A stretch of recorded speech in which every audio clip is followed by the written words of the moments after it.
وعلیکم السلام ورحمۃ اللہ وبرکاتہ۔ حضرت مولانا، میں سب سے پہلے تو آپ کا بہت ممنون و مشکور ہوں کہ آپ نے بہت مسلسل مشغولیت کے باوجود میری اصلاح کے لیے یہ صوتی پیغام ارسال فرمایا۔ اللہ تعالیٰ آپ کے رتبے بلند فرمائے۔ میں صاف لفظوں میں اپنی غلطی کا اعتراف کرتا ہوں اور آپ سے دست بستہ معافی کا طالب ہوں۔ یقیناً مجھ سے یہ غلطی ہوئی کہ میں نے میڈیا کی روایت پر بھروسہ کر لیا۔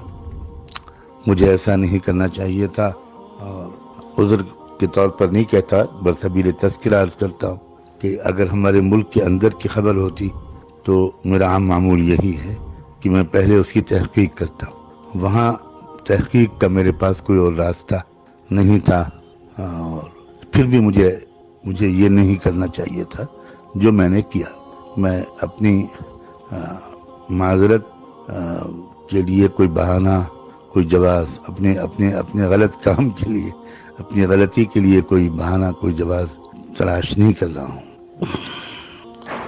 یہ بھی میں تذکرہ کر دوں کہ یہاں ہمارے ملک کی جو صورتحال ہے، حالات ہیں، اس میں ہم لوگوں کو بہت شرمندگی اس لیے بھی ہوتی ہے کہ یہاں کروڑوں کی تعداد میں، بلا مبالغہ کروڑوں کی تعداد ایسے غیر مسلموں کی ہے کہ جو کروڑ پتی ہیں، ارب پتی ہیں، کھرب پتی، مگر وہ ایسی تنظیموں سے وابستہ ہیں، تحریکوں سے وابستہ ہیں۔ ان کے اندر ایسا شعور، قومی شعور بیدار ہو گیا ہے کہ انہوں نے اس عہد نامے پر دستخط کیے ہیں اور اس عہد کو نبھاتے ہیں کہ وہ اپنے بچوں کی شادیوں پر بہت کم رقم خرچ کریں گے۔ یقین بھی آنا مشکل ہے، وہ انسان جو 5 کروڑ 10 کروڑ خرچ کر سکتا ہے، وہ بھی عام طور پر 4-5 لاکھ یا 10 لاکھ سے زیادہ خرچ نہیں کرتا، اور اس پر کڑی نگرانی بھی رکھی جاتی ہے۔ تنظیمیں اپنی ممبرشپ سے ایسے شخص کو نکال دیتی ہیں، اس کا سماجی مقاطعہ، بائیکاٹ کیا جاتا ہے، اور وہ لوگ اپنی وسائل کو قومی تحریکوں کی مضبوطی میں خرچ کر رہے ہیں۔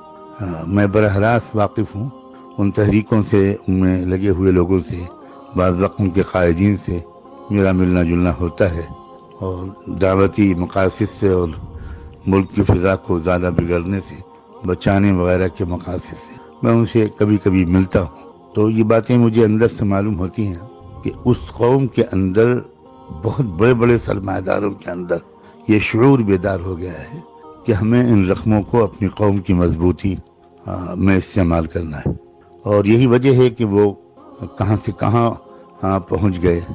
اور ہم مسلمانوں کا اس سلسلے میں جو حال ہے وہ ناقابل بیان ہے۔ ہمارے یہاں بھی یہی صورتحال ہے۔ ہمارے یہاں جو خیر اتنے سرمایہ دار ہوتے ہی نہیں، اور اگر وہ سرمایہ دار بہت ہوتے بھی ہیں تو ان کے اندر کوئی قومی شعور آیا ہو، اور وہ اپنے مال کے صرف کا رخ انہوں نے اجتماعی اور مجموعی فلاح و بہبود کے لیے استعمال کرنے کو ترجیح دی ہو، ایسے لوگ کوئی خال نظر آتے ہیں۔